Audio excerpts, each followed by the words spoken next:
Un gran saludo a todos. En esta ocasión vamos a estar conversando sobre fracturas del cóndilo lateral en las edades pediátricas. Respecto a la epidemiología, estas fracturas representan del 10 al 20% de todas las fracturas del codo. Es la segunda fractura intraarticular más frecuente, con una edad promedio a los 6 años y una afectación con mayor prevalencia en el sexo masculino, un 67%. Las lesiones asociadas más frecuentes son las luxaciones del codo y otras fracturas de la extremidad ipsilateral.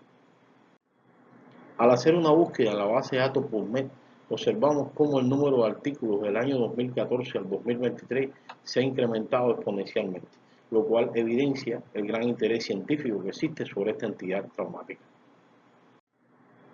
Al hacer un poco de historia, en el año 1811, De Sol describe esta entidad y lamenta que no existieran escritos anteriores sobre esta entidad traumática.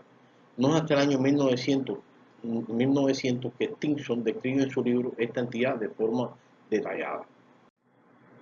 El mecanismo de producción de esta fractura se basa fundamentalmente en dos vías.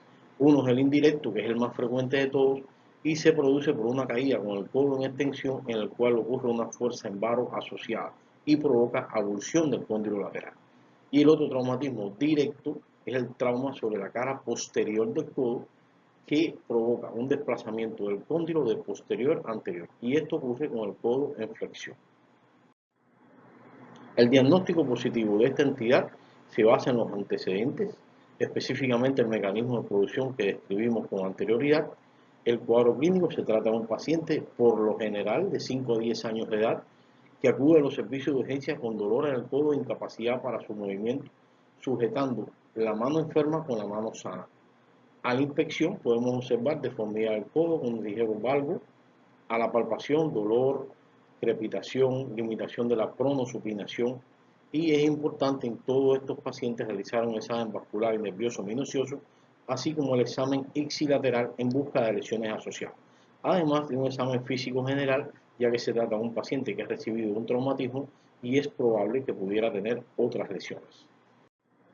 Desde el punto de vista de la imagenología, tenemos que enviar, es decir, el paciente debe realizarse radiografías simples en proyecciones antero-posterior, lateral y oblicuas. Y esta, la más importante, son las oblículas de rotación interna, en la cual podemos observar con mayor detenimiento las fracturas del cóndilo lateral. Y podemos observar también el llamado signo de Thurston-Holland. Se pierde la relación del capiterium con la línea de la diáfisis de radio, la que ayuda al diagnóstico diferencial de otras entidades traumáticas del codo. La tomografía axial computarizada es de ayuda solo en algunos pacientes que presentan compromiso articular y gran conminución. Además, la imagen de resonancia magnética sirve para evaluar el estado del cartílago, pero tiene el gran inconveniente que en los niños pequeños necesita de anestesia para poder ser realizado. Por otra parte, el ultrasonido de alta definición nos permite detectar este tipo de lesiones, pero necesita de un gran adiestramiento por parte del imagenólogo. Es importante conocer la relación de la línea radiocapitelar. Esta nos ayuda al diagnóstico de esta entidad y nos ayuda al diagnóstico diferencial. Lo normal es que la línea que pasa a través de la diáfisis de radio intercepte el capitelio. Esto se considera normal y existe alineación entre el húmero y el cúbito. ¿Qué sucede en una fractura del cóndilo lateral? Bueno, pues se pierde la línea radiocapitelar, ya que el cóndilo lateral se desplaza hacia el lado lateral. En una luxación de codo se pierde la línea radiocapitelar, pero además ocurre una desaxación, es decir, una pérdida del paralelismo entre el cúbito y el húmero.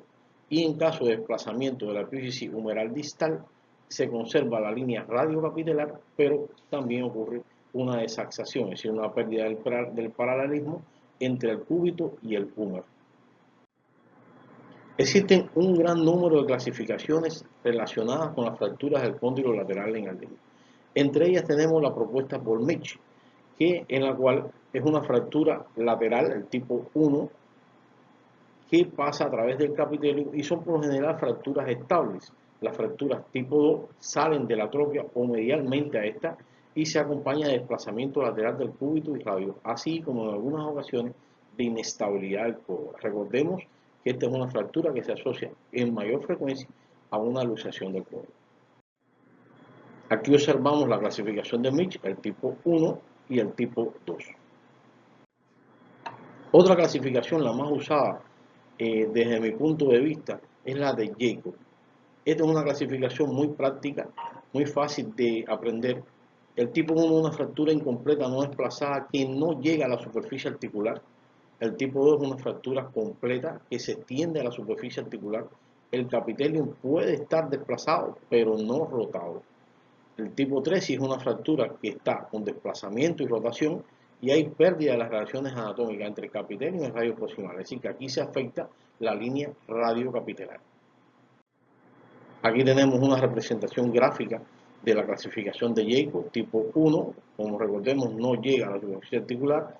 Tipo 2 sí llega a la superficie articular, se desplaza un poco más medialmente, pero no hay rotación, aunque sí puede haber desplazamiento. Y el tipo 3 está completamente rotada y desplazada. Otra clasificación de gran utilidad es la propuesta por Weiss, en la cual está basada fundamentalmente en el desplazamiento. Tipo 1 menor a 2 milímetros, tipo 2 entre 2 y 4 milímetros y tipo 3 mayor a 4 milímetros.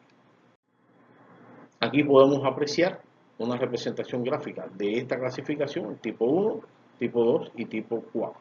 Por lo general, el tipo 4 mayor a 4 milímetros existe rotación y, por supuesto, desplazamiento. Una de las clasificaciones más modernas escritas sobre esta entidad es la propuesta por Son, que la divide en 5 estadios. El estadio 1 son fracturas estables menores a 2 milímetros, pues el desplazamiento se limita solo en la metáfisis. En el tipo 2 se extiende el cartílago articular, sigue existiendo 2 milímetros o menos. El tipo 3 también es una fractura inestable, pero con 2 milímetros, que se extiende al lado medial. El estadio 4 ya es una fractura mayor a 2 milímetros de desplazamiento. Hay desplazamiento, pero no rotación. Y el tipo 5 son fracturas mayores a 2 milímetros, desplazadas y rotadas. Esta representación gráfica nos ayuda a entender esta clasificación, la cual la divide en 5 estadios. Para hablar de fracturas del cóndilo lateral, es necesario tener en cuenta que pueden existir algunas entidades que son muy frecuentes en las edades pediátricas y debemos hacer el diagnóstico diferencial. Y lo vamos a hacer precisamente con la fractura supracondilia, que es la fractura más frecuente en la articulación del codo. Existen diferentes factores que tenemos que considerar. Uno de ellos es el dolor. En la fractura supracondilia es de mayor intensidad, en el cóndilo lateral menor intensidad, debido a que son fracturas que son intraarticulares y la cápsula articular tiende a mantener esta posición en una ligera inmovilización. La apariencia del codo en hiperextensión es máxima en la fractura supracondilia y mínima en el cóndilo lateral. El compromiso articular está ausente porque es una fractura extraarticular en el caso de la supracondilia y el cóndilo lateral está presente. El mecanismo de producción es muy similar, aunque en las fracturas del cóndilo lateral, a pesar del mecanismo de hiperextensión, ocurre un varo forzado por la tracción de los músculos extensores y aquí donde se produce la abulsión del cóndilo lateral. El tipo y trazo de fractura en caso de la supracondilia por lo general es paralelo a la superficie articular y en caso del cóndilo lateral es oblicuo con relación a la superficie articular. El tratamiento lo vamos a basar según la clasificación descrita por Jacob. El tipo 1, el tratamiento es eminentemente conservador. En una inmovilización braquiomano por aproximadamente 3 semanas, pero debemos tener en cuenta que debe hacerse una vigilancia estricta desde el punto de vista imagenológico, ya que pueden presentarse desplazamientos incluso con el paciente inmovilizado. El tipo 2 son fracturas que son quirúrgicas y se realizan mediante la reducción cerrada y fijación con alambres de Kirchner. Y el tipo 3, primero se intenta la reducción cerrada y si esto no fuera posible, hay que hacer una reducción abierta que se debe tener cuidado de no desperiostizar la parte posterior del cóndilo, ya que a través de estas zonas que llega la irrigación y se pueden presentar complicaciones que posteriormente vamos a conversar sobre una de ellas. ¿Qué diferencias existen entre el método de fijación mediante alambres de Kirchner y los tornillos canulados? El índice de consolidación es moderado en el alambre K, es alto en el canulado. La compresión del foco de fractura no se puede realizar con los alambres K, sí con los tornillos canulados. La inmovilización postoperatoria es larga en este caso. En el tornillo canulado puede ser más corta. La infección postoperatoria en alambre K es mayor, en el tornillo granulado es mucho menor, la pseudoartrosis, por supuesto, en alambre K es un poquito mayor y menor en el tornillo granulado, pero tiene el gran inconveniente el tornillo granulado sobre el alambre K es que necesita para retirarlo de una reintervención quirúrgica y esto dificulta mucho el seguimiento de estos enfermos. Ya como usted coloca un alambre K, lo puede retirar en la consulta externa sin ninguna dificultad. Aquí tenemos un ejemplo de fijación de una fractura del cóndilo lateral mediante alambres de Kirchner. Otro ejemplo donde se puede apreciar la fijación mediante un tornillo granulado del cóndilo lateral. ¿Qué complicaciones pueden presentarse con esta fractura? Bueno, son varias, entre ellas la pseudoartrosis, formación de osteofito lateral, cúbito varo algo, necrosis vasculares y miositis osificante. Vamos a hablar de algunas de las más frecuentes. Específicamente el osteofito lateral da la apariencia de un pseudocúbito varo. Por lo general no presenta problemas funcionales, pero sí estéticos, que preocupan mucho al paciente y a la familia, y es más frecuente en pacientes operados, que puede tener una incidencia de un 91%, que en los no operados, que puede ser del 59%. Es decir, que en cualquiera de las modalidades de tratamiento que vemos y realizamos para este tipo de pacientes puede aparecer esta complicación. Otra complicación también que por su importancia vamos a abordar muy someramente es la osteonecrosis del cóndilo lateral. Ocurre en el 1,4% de los casos, por lo general es iatrogénica, por lo que explicaba con anterioridad al desprioritizar el cóndilo lateral en la parte posterior. Por lo general ocurre en pacientes que están totalmente asintomáticos, pero su recuperación es completa.